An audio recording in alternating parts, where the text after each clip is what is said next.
ऐसे chilli potato ball आपने पहले नहीं बनाए होंगे, जैसे मैं लेकर आई हूँ। एकदम आसान तरीका है बनाने का।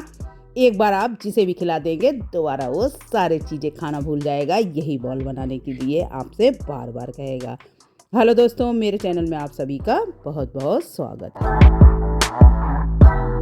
यहाँ पे मैंने उबले हुए आलू ले लिया है। ये देखिए, ग्राम में देखेंगे लगभग 250 से 300 ग्राम है। इसको अच्छे से मैश कर लिया है और इसमें 2 चम्मच डालेंगे कॉर्नफ्लोर और 1 चम्मच डालेंगे नमक।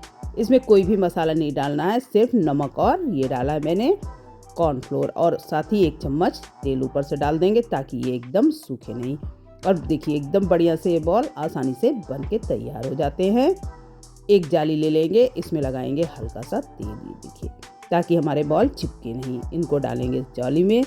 साथ ही कढ़ाई में मैंने पानी रख रखा है, पानी अच्छे से उबल रहा है हमारा। इसमें रख देंगे अपने सारे पोटैटो बॉल्स। इनको अच्छे से देखिए पका लिया है। एक टूथपिक डाल के चेक करेंगे, एकदम बढ़िया सा ये पक के तैयार हो गए हैं। इनको पकने में लगभग 5 से 7 मिनट लगता है। अब सेम कढ़ाई में ही डालेंगे 1.5 चम्मच 2 चम्मच लगभग तेल।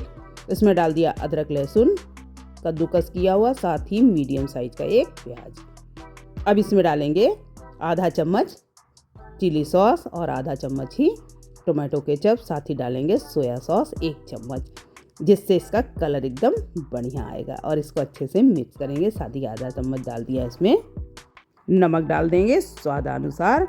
इसको अच्छे से मिक्स कर लिया है और अपने सारे पोटैटो बॉल डाल देंगे। इसी में अच्छे से मिक्स करेंगे। इसे 2 से 3 मिनट ही पकाना है, बस ज़्यादा नहीं पकाना है।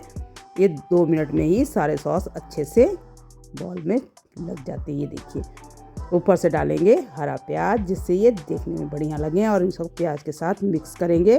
अब इसके ऊपर डाल देंगे। अब सर्व करते समय इसमें डाल दिया है मैंने सफ़ेद वाले तिल।